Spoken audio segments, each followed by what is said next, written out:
All right, can you share your screen again? Hold on, man. Um, As soon as you start your share, we're ready to go.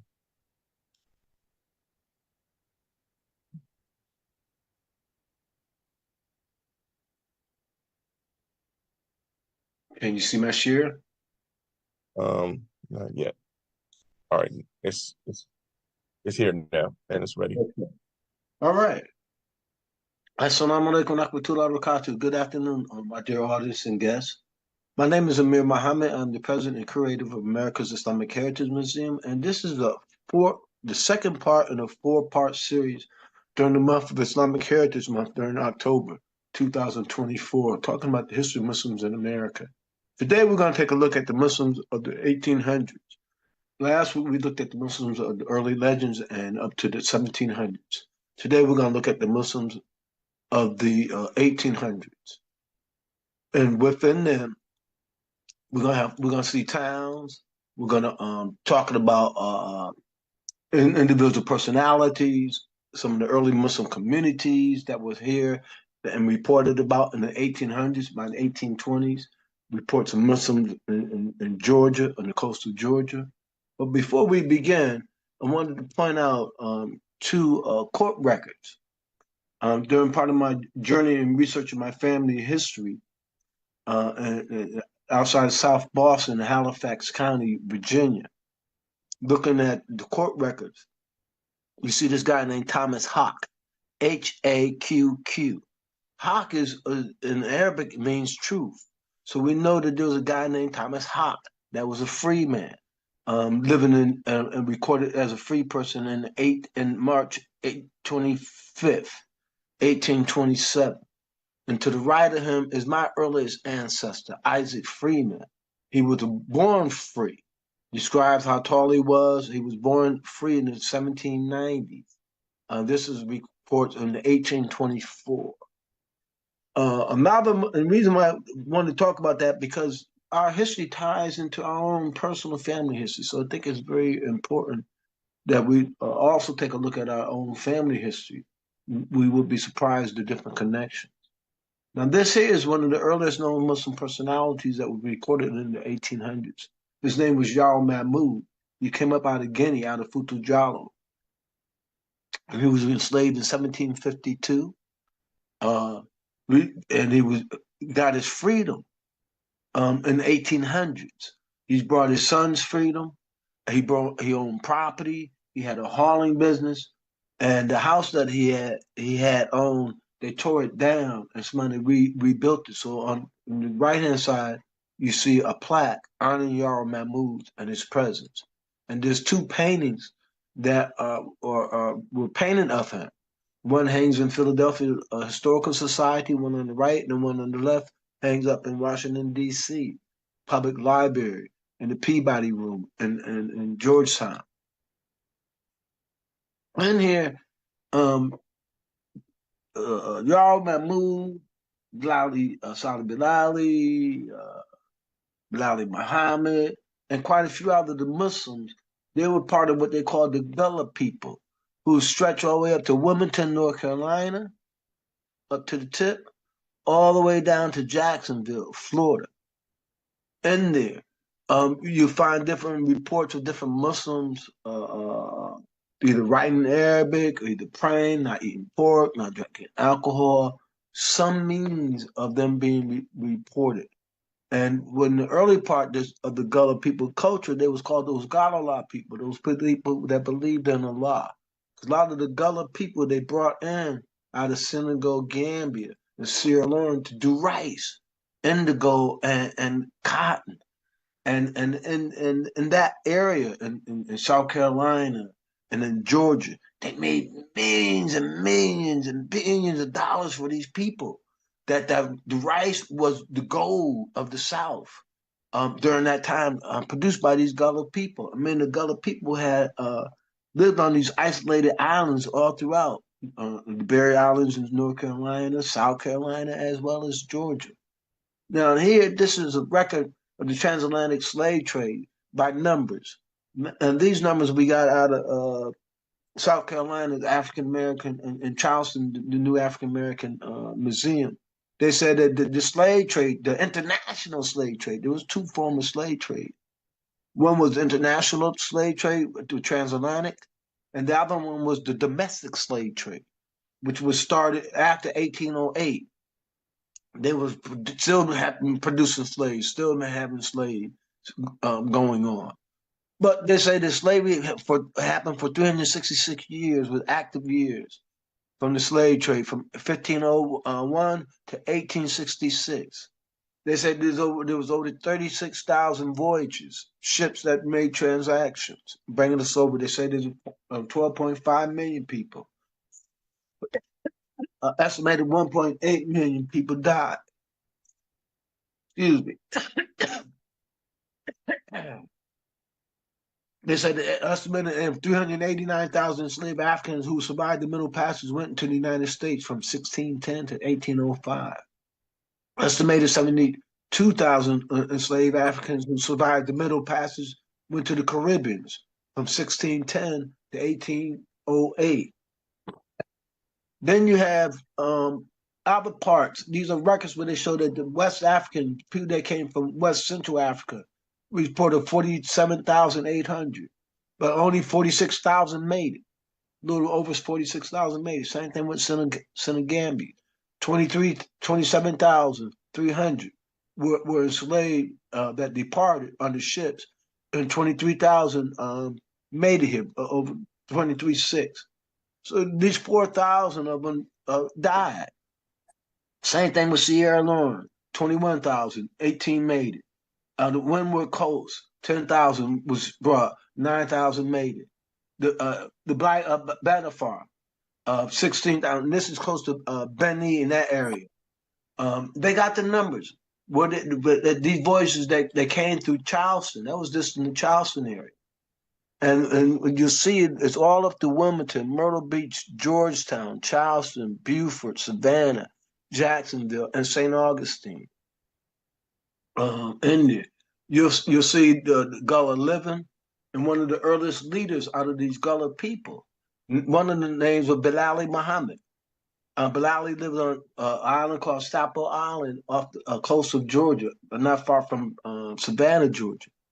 In the 1820s, he wrote what they call a Risala, a 13-page book instructing the community how to remind them how to fast, how to call the Adhan, about Ramadan, holistic living, and trying to keep their consciousness, their taqwa, on there.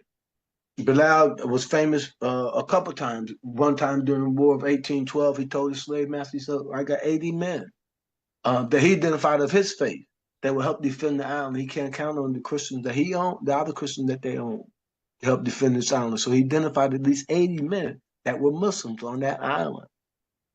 And this letter that he wrote is in Athens, Georgia today, a 13-page Risala.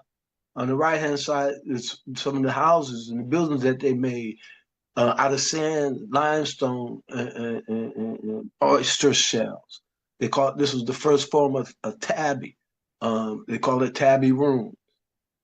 This is in the area where Bilali and them lived. This is their community. These are some of the rooms that are existing still today, out of sand, seashells, and limestone. This is the ending of that tall middle building that was out there.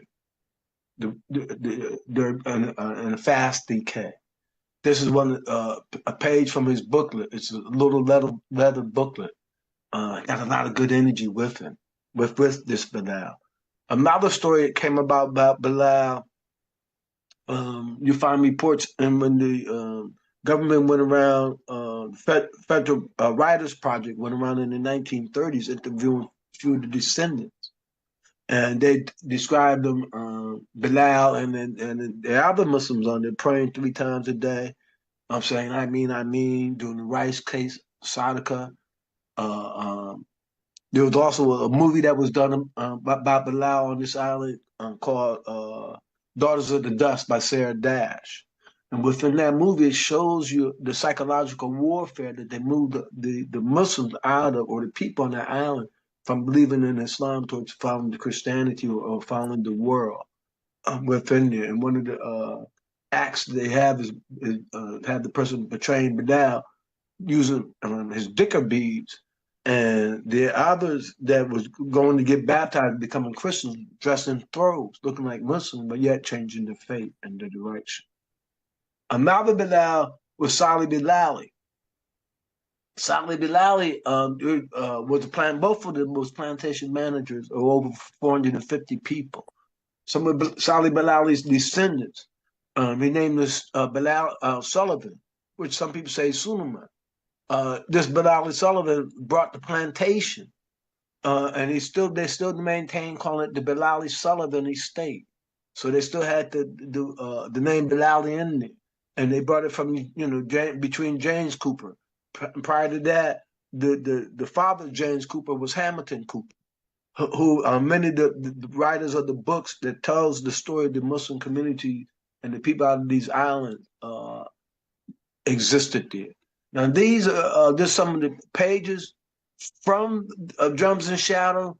Remember them praying 3 times a day, heads towards the sun. Spain's I mean when they finish.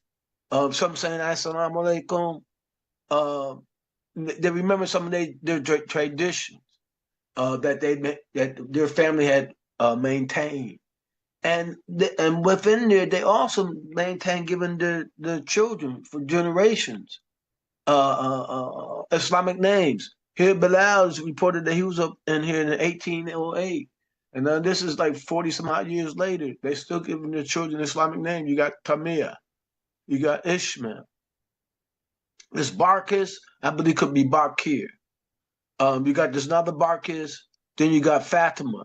This Billy is probably Bilal. You got a Fatima, a Muhammad, Esther. This is one of Bilal's children. Benna. Then you got Peggy. This is another daughter of Bilal. And these brothers are blacksmiths. You got an Ishmael. You see how they spelling this Bilali. You see Coffee. And she says they're a Fula. You see Sambo. These are just some of the Islamic names that they maintain going in there. You see another Fatima. You see a Benna, Amirta. This Amirta is the same name that Harriet Tubman was born with. That was the name she was given with. And then she took on her mother's name. Then you got Suleiman. Here you got a Muhammad. You got another Fatima. You got Suleiman. So you see that they maintain giving some of the children Islamic names. Now in the records in the 1870s, I looked into the census records to see, 1870s is the time when we got our freedom. So in the 1870s, there was 318 people that was got their freedom that was from Africa, that was enslaved. There was 318 of them that survived. And they're listed, and they came from Guinea, Upper Guinea, Algeria. They tell you the different places they come from. You see the Guinea, you see Algeria, you see Africa, and they let you know when they was born, the age that they was born in there. I thought that was very unique. Here you see another one, Benjamin Baker, which is probably Bakir. They came up out of Africa. And here, this is still out of the book Drums and Shadows. And they're talking about it. And Toni Morrison went down there interviewing it. Margaret's husband Bilali was an African, says Katie. And then they talked about the rice cake that they would give out to the children. So there were some of the rituals that they was able to maintain. She remembered her grandmother Ryan praying. When she finished praying, saying, I mean. There's many different reports of them praying. And now another thing that you find amongst the Gullah people that's very, very unique with a lot of Islamic and African tradition. And there's, before, as part of the spiritual tradition, one of it is seeking. When you say you want to become a member of the church, you're seeking God. So they send you out into nature. And you have to come in tune with nature and realize God's revelation to you before you could even become a member. Then another piece that they have is what they call call and respond. You know, we hear in a Christian church, the preacher man said, "Can I get an amen? Amen. Can you get this?" You hear that, but in Islam you hear the same thing. The first call and respond is what? Didan. Allahu Akbar, Allahu Akbar, Allahu Akbar. Qakamati Salat, right?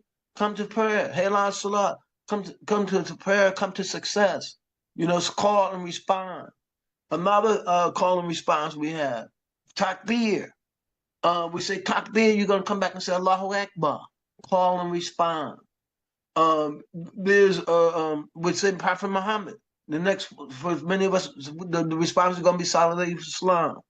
So there's that call and response within that nature, that and a tradition that they carried on. Another thing that they carried on is the ring shout. The ring shout is a tradition that because they couldn't go on Hajj, they would do the ritual ring shout. Now here, if I could get it, I want to just show just a few minutes of a clipping where that they had some guests come out to visit this plantation, and then visiting this plantation, they had these children do the ring shout, and within this ring shout, it's a silent video. Within the ring shout, you see them going in the circle, but yet they're also holding their hands within prayer. And while they're doing that, you can see it right here.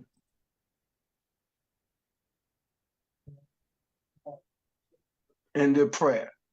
Now, in here, to the next video is a woman that's coming from the plantation,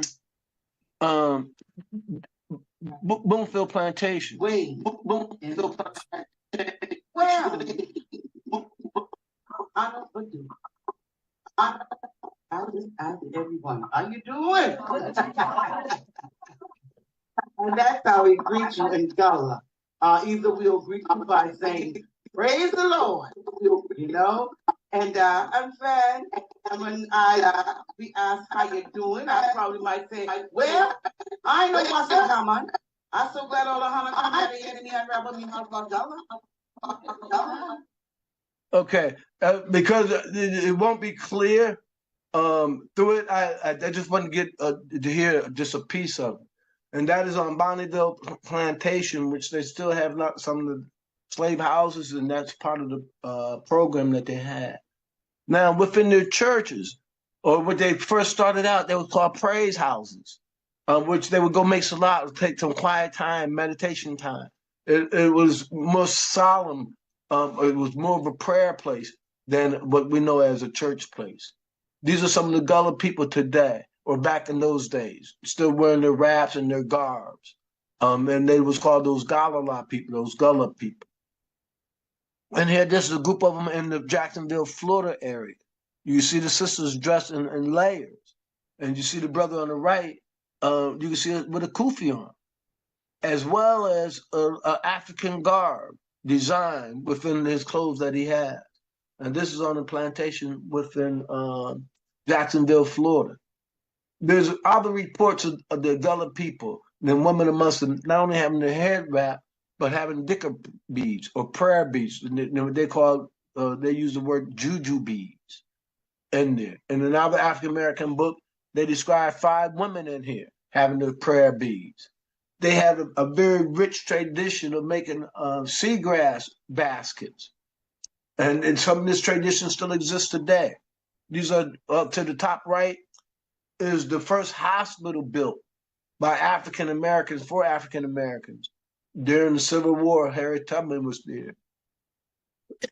The Nurse King was there. It is a golf course today. And very few people could go on unless you have families within it. This is a Morris house within Jacksonville, Florida, on Bay Street. You see the Islamic architect work within there. There's churches. This is the first African Baptist church in Savannah, Georgia, on the 2nd floor of its pews and on its pulpit. It has this Ajami script, Arabic script, written by the Africans with not only with Arabic, but with African dialect used within it. All the pews on the second floor. There's another church in Savannah, Georgia. I found the second African Baptist church I found very unique. At this Baptist church was where they gave out that General Order 15, which was the order that said that there was going to give us 40 acres and a mule. And this church still exists today in Savannah, Georgia, and this is part of the building of it.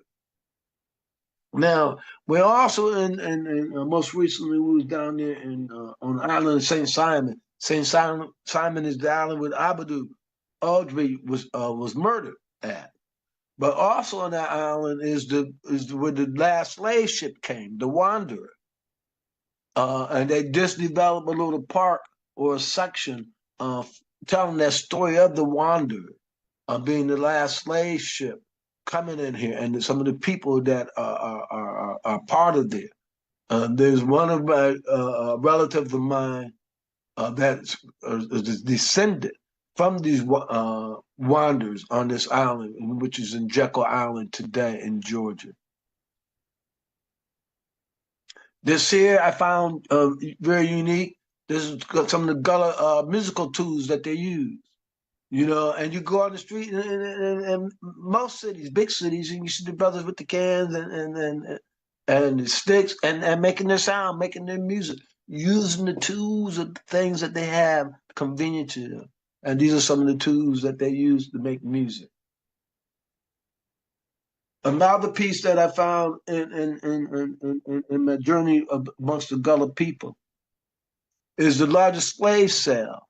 You know, in there, it was a guy named Pierce Butler out of Georgia. And the reason why I tell this story in here, this tombstone down here, which says Sambo Swift, where the curse is at, is the first tombstone that we found with the one finger on it. And the story states how it comes about. There's a movie about what they call the Fanny Kimball story. And she talks about how she married this European, this plantation owner. She came up out of Philadelphia, and he went broke, and he had to sell all those people that he had enslaved that came freshly out of Africa, all but the old ones or those that were sick. Sambo Smith was one of the ones that was sick. And one thing that I found unique about this Sambo Swift's tombstone, I found this tombstone in between the two Bilals, Salih Bilali and Bilali Muhammad. And we know about the story of Bilal ibn Rabah during Prophet Muhammad time, Sallallahu Alaihi Wasallam, that Bilal, when he was converted to Islam, his slave master tortured him. And all he could say was Ahad, could say Ahad no more, put up the one finger. Muslims do that today in the Tajihu Salah.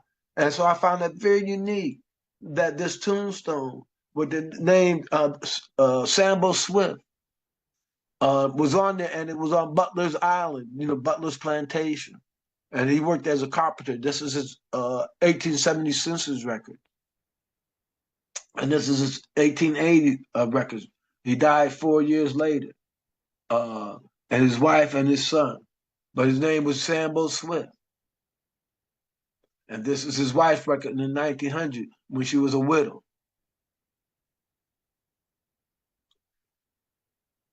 Now, another Muslim personality of our time of the 1800s is Abdul Rahman, known as the Prince Among Slaves. And the beautiful story about Abdul Rahman is that as a little child, him and his father took care of a white European doctor named Dr. Cox, who got sick, and they got him better, and he went on about his way. Abraham grew up in his father's army, fought many battles. He was a prince. One battle he lost, got captured and enslaved. And one of his friends that was enslaved with him, name was Sambo. And Sambo was also sold together with him on the same plantation.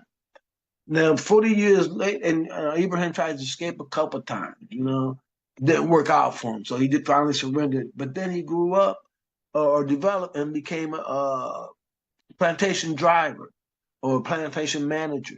And he had his own garden. So he was industrialist.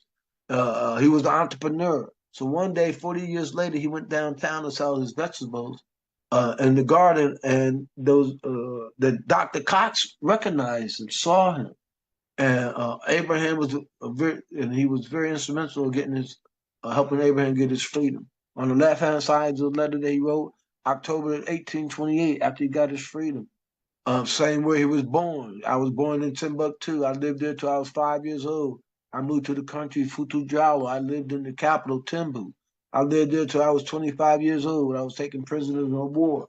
And then they talk about how he traveled throughout the Gambia and then sold in the Natchez, Mississippi. This other letter it was written also in 1828. It's in Philadelphia. It's the Al-Fatiha. And then you know what's when it was revealed, the timeline, the story was revealed as well. And he wrote that in December. Another group of people that the Muslims lived amongst was called the Seminole Indians in the Florida area. One of the leaders of the Seminole Indians was Abraham. He was the leader of some of the Seminoles. This is a photograph of Abraham here. This is him up here. And he was a translator for them. Now, with these Seminoles, they had two forts. One, they had a fort they called Fort Moose, or what some say Fort Musa. The other one is called Fort Negro, okay? And there was model communities. There was communities that many Africans wanted to run to seek refuge, to seek their freedom, because then within these areas, that the Africans were being successful, having their own, developing their own, to the point that even Andrew Jackson didn't like it. And that's when he started what they call the Gullah Indian War. So these are some of the photographs of Seminole Indians, Ibrahim, living amongst them. And these are them still living up in the early 1900s, at the turn of the century, 1916. Tom Tiger, Billy Bowleg and his wife, still living out in the bush and in the swamp with the feathers and layers. Another personality that I like we talk about in this period of time is Harriet Tubman. Harriet Tubman was a believer. Harriet Tubman said that she moved by the inspiration of God. She waited for God to inspire her and to move her. And it is reported that her parents would fast every Friday. I know someone today says Safallah because you're not supposed to fast this on a Friday. But they couldn't do nothing else. There was no mass, there was no place to worship. There was oppressed, suppressed. But on Fridays was this special day that they would fast. And in most pictures you see Harriet Tubman either wrapped. You see also in the museum in the hand with her hands folded in the Muslim dua prayer.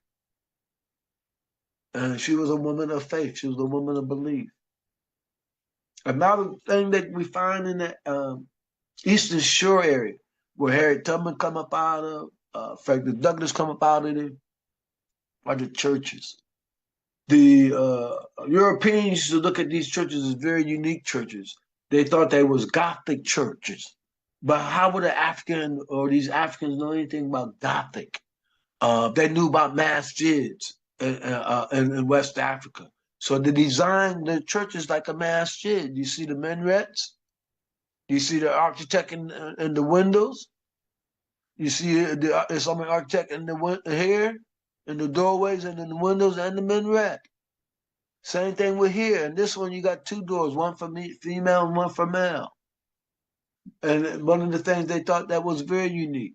One of the things, this is a church that put in this new windows. So you got modern windows, they're all square. But in what they call the minaret right here, they did this Islamic design and left it up in there. And not to say that they know. Now, and one of the first houses that was designed and developed in the United States was in Bridgeport, Connecticut, on a street called Ireston Avenue. Designed and developed by P.T. Barnum, the brother that did P.T. Barnum Bell Circus. He built this house, marveling after the Royal Pavilion in England. But it burnt down in 1857. This was existence short about 9 years. Then it burnt down. But on the top, you see his museum, and you still see the Islamic dome, and you still see the design of the minaret. Traveling through Connecticut from Bridgeport to New Haven, you'll see this museum on your left-hand side. We found census records, people with Islamic names in census records coming from all around the world.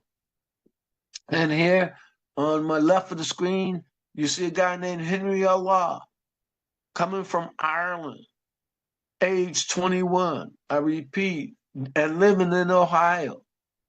His name is Henry Allah, which is probably Abdullah, coming from Ireland. We found about 7 different census records with people with Islamic names. One of them I could think of, remember, is Kate Islam, coming from Ireland. So we went to Sheikh Google to go figure out Muslims in Ireland. Nothing comes up. Moors in Ireland. The Moors conquered southern parts of Ireland, and many of the Irish people converted to Islam. Another name on the right-hand side, you see Muhammad, living in California. This is in 1850, living in California, age 28 years old, coming from Arabia. We looked at other census records of the 1850s and the 1860s in North Carolina, looking for people that were born and came up out of Africa. From there, we found quite a few people, some from Burkina Faso, from Burt, from Guinea, Gambia, and a person from Afghanistan. We found living out of North Carolina and parts of South Carolina. In South Carolina, there was in the 1860s, there was 19 free people that was born in Africa. They came from Mali, Sudan, South Africa, and Mauritania. You can see it. This person is from Mali. This is from Sudan. There's another person from Mali. This is in the 1860s. Census records. So they was enslaved, but yet they got their freedom, while some Africans were still enslaved. Another famous Muslim personality out the 1800s is Omar ibn Said. He was a scholar. He a traveler. He made Hajj before he was enslaved and captured. He wrote his own story, his own autobiography. They told us we couldn't read and write, but he wrote his own autobiography in Arabic. And he wrote over 13 letters in Arabic. He showed not only scholarship, but he showed spiritual awareness or spiritual awakenedness. Some would call it Sufism. You'll see him using amulets and different signs and symbols in his letters for protections, for energy, and being in tune with nature. His autobiography today is at the Library of Congress. A friend of mine, may Allah have mercy upon him, had passed. He was a Muslim, Derek Bird, who owned that autobiography, and he sold it to the Library of Congress before he passed. Another unknown Muslim personality out the 1800s is a Muhammad family. Jeremiah Muhammad, on the left is his tombstone of a Jeremiah Muhammad, who died in 1924. Jeremiah Muhammad and his family, there's 3 of his daughters that's marked on this tombstone. They lived in Frederick, Maryland. This was a group of free families that were Black. This is the census record in the 1850s. Margaret Muhammad, listed as Black, working for his white doctor named Hagen. Jerry Muhammad, his wife Sarah, and the other siblings listed. These are the only Black people that were free. You see B listed as Black free people. One of his descendants moved out to Nebraska and had a cake mix called Omar Cake Mix. This is one of the advertisements looking for Omar Cake Mix. Another daughter became famous as Margaret Hagen. She was a seamstress. She had a business in Baltimore, Philadelphia, as well as in D.C. She was very industrious. One of the descendants of the Francis Gregory family are descendants from them.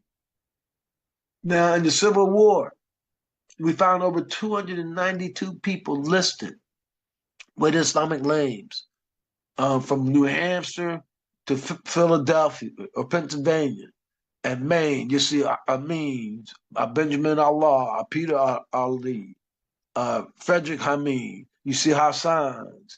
You see Hassans with an O. Mateen. We had 2 Muhammads, Adel Muhammad and Lukman. We're not sure. It just says El Muhammad. We had a Nicholas Said.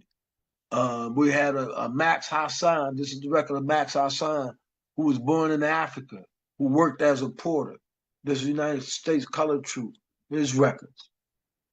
There's a book, a story that was rediscovered by Precious Muhammad about the life and times of Muhammad Said, better known as Nicholas Said, which is a very, very rich story as well. These are some of his records when he was stationed in Michigan as a private. He served for Massachusetts. And here they let you know what port that he arrived in when he arrived in 1860, at the age and the date that he arrived. And then his birthplace, Roma, Africa, Bono, really Africa is where he's come up out of. Here, this is the records of Max Hassan from Africa. He wound up living in New York. This is his record of New York, and he didn't live too good. They had him in a poorhouse. This is his record as an inmate in there. Also during the Civil War, in Tuscaloosa, Alabama, the Union's troop went down to burn down the town. The librarian said, "Can we save some books?" They said, "No. You can save one book." And that one book that he went and saved was this Quran. This Quran still exists today in Tuscaloosa, Alabama. It says this is the only book that was saved during the fire, during the Civil War. Excuse me. Now, this is one of the most recent, unique discoveries that I found. I found it to be unbelievable. These are a group of Muslims that fought in the Civil War. There were soldiers wearing Zolvi uniforms, and this is a battle that was depicted in 1862, which they helped win in Alexandria. Zolvi's heritage was North African, running back to the indigenous Berber fighters who served as Arabs, Deys, or rulers in Algiers. You can see the uniform. This is one of the depictions. Now, in the museum, the Civil War Museum in Fredericksburg, it talked about one of the privates, George Murray, who had one of these uniforms and wore the uniform. And what it happened to be, a lot of them was immigrants that didn't have the American citizenship, but they got the citizenship after the battle.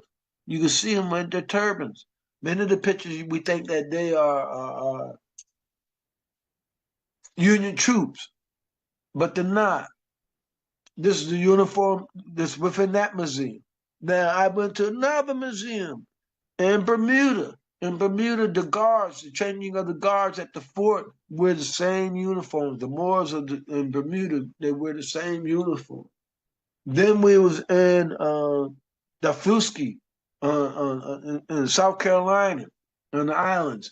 They had, in one of the museums, they had the story of the Azoris and their uniforms. Now here's the black and white of them. You see them; these are Civil War war heroes. Some had their citizenship, some did not. You can see them in their uniforms, in their clothes. This is that in the museum in the Dafuski Island. That there was help as protectors and liberators. This is going back to the story of what I talked about, Pierce Butler and Samuel Swift and the Tombstone and the Weeping Time story. Another Muslim personality we see in American history is Hajj Ali. He was a Lebanese Syrian. He's part of what they call the camel herders. When he died, they made this pyramid and put a camel on top of it. They nicknamed him Hajj Ali. There's a couple of television shows that talk about Hajj Ali and the camel herders. There's at least 5 of them. Another one was named George, but he better known as August Muhammad. We found these tombstones with the one finger all up and down the United States, from Maine to tip of Florida to Kansas, and then and as far out west or out into Tennessee and into Canada. These tombstones with the one finger on. We found tombstones with the name, it's spelled in English, Usman Rahman. Rahman, they spelled it Rockman, but Rahman. These are tombstones we found in a town called Mecca, Indiana. It's written in Arabic, but it's done in the old Ottoman script, which was demolished in 1923. Here you got more tombstones. These are tombstones of Albanian Mohammedans who died up in Maine. There's this town, Mecca, Indiana, which we just talked about the tombstone. There's two cemeteries. One is called Arabian Cemetery, and one is a family cemetery called the Hickson Cemetery. And the Hickson Cemetery is where we found the Arabic tombstones, as well as in the Arabian tombstone we found one finger. From Mecca, Indiana to Cherry Hill to Bloomington, Indiana, we found these 7 cemeteries. They had tombstones with the Taid on it. And here, this is a map of the 3 towns that this group of Muslims helped establish the Ben Ishmael tribe, called Morocco, Illinois, Muhammad, Illinois, and Mecca, Indiana. And they used to make annual journeys to this area until they got pushed out. They became known as what they call the unwanted people. They tried to use genetics to get rid of people. As a matter of fact, that's the model that Hitler used. Used their model, their work that they did. There's a town called Muhammad, Illinois, and there, this is one of the grocery stores, the public library, and their town in the main cemetery. We found tombstones with the Taid on it, with the one finger on it. This is the administrative office, as well as the highway sign taking you to Muhammad, Illinois. In there. There's another town called Muhammad. One of the guys that grew up in Muhammad, Illinois was traveling out Texas, and he was shocked. Then he saw that there was another town called Muhammad, and it had a post office from 1857 to 1916. It was led by August Muhammad, who was the postmaster, and he was part of another member of the camel herders. So yes, we were not cowboys in America, we was camel boys in America. There's books from the Senate reports. There's books from quite a few different places that talks about Muhammad and the camel herd. Here, there's quite a few different towns all throughout the United States with some with African names, some with Islamic names. You got one name with Africa historical, one name with the name Allah, Arabia, Babylon, Darfur, Dahomey, El Qadir. El Qadir is named after a famous Muslim, Lebanese Muslim, who saved some Christians.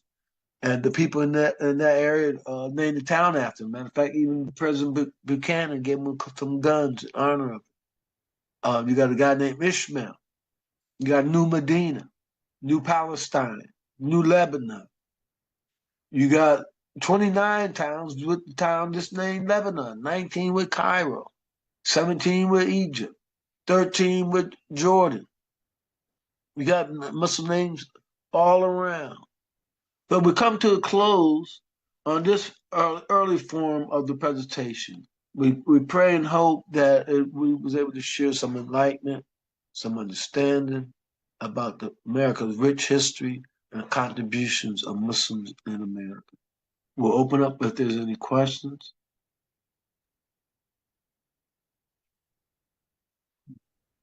If not, we want to thank you all for your time, your thoughts, your energy, and your love. We wish you a very happy, successful Islamic Heritage Month. And we encourage you, our listening audience, to celebrate Islamic Heritage Month in your locale. Make people become aware that we're part of the American fabric. We're not nothing foreign, nothing new, but we've been here. And we contribute to the success of American society. So our next presentation will be the next Thursday. We're doing all this month, throughout the month of Islamic Heritage Month, on Tuesdays and Thursdays. On Tuesdays, they're at 3, and on Thursdays, they are at 4 o'clock Eastern Standard Time. We thank you for your time, patience, and understanding. Assalamu alaikum wa rahmatullahi wa barakatuh. Wish you much peace, love, and joy. Alaikum salam.